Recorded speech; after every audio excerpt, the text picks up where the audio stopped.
At the beginning of the film, when Tom's Spider-Man closes the manhole cover, notice the webbing that's attached to the cover slowly drops to the road and dissolves. I'm not talking about this big chunk of web that we can see here, of course we all see it.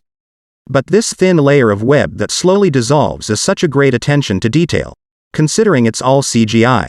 Even at the end of the film, when Tom swings to the top of the Statue of Liberty, we can see the same effect again, and this time it is even moving because of the wind. Jameson upgrades his studio set. We see him selling Daily Bugle supplements. But notice, even in his old poorly made studio, he had 2 bottles of Daily Bugle supplements. So this is not just something he started selling after he became big.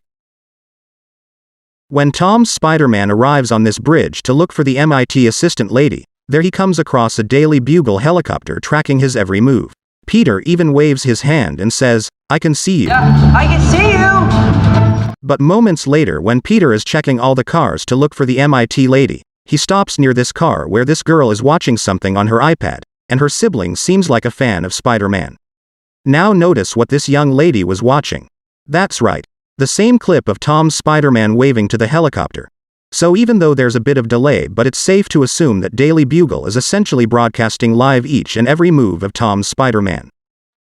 If you look closely at this legendary scene, when Tom Holland's Spider-Man helped to swing other Spider-Men, he used the caps movement in here. These exact technique we can see Captain America pull Spider-Man in the Civil War movie. When Strange pushes Peter's astral form out of his physical body. But even without having a soul in his body, Peter is still able to dodge Strange's attack and doesn't give in. This is because of Peter's heightened Spidey sense, which seems to be even more effective inside the astral dimension. And for the first time in live action, we are visually able to see Peter's wavy Spidey sense being at work. Peter finally comes up with an inhibitor chip that gives back Doc Ock control over his tentacles. And notice, the red light on Doc Ock's arms immediately switches to white as he regains control of them. A red light means the tentacles are in control, while white means Doc Ock is in control. That's some continuity detail given the fact that we've last seen this back in 2004. Now notice, the Stark Fabricator appears to have names of C. Connors or Curtis Connors aka the Lizard, Max Dillon aka Electro, and Norman Osborn aka the Green Goblin. So even in such a short time, Peter manages to make different profiles for different individuals. If you look closely, only Electro's cure was 100% complete. Dr. Connors and Norman Osborn's cure were still work in progress. That's why later in the film, when Aunt May injects the cure into Green Goblin, it doesn't work, because the serum wasn't ready yet. Look at this shot where all 3 Spider-Man land on top of the Statue of Liberty. Notice they land in the order of each actor's portrayal of Spider-Man from first to last. First Tobey Maguire, then Andrew Garfield, and lastly Tom Holland.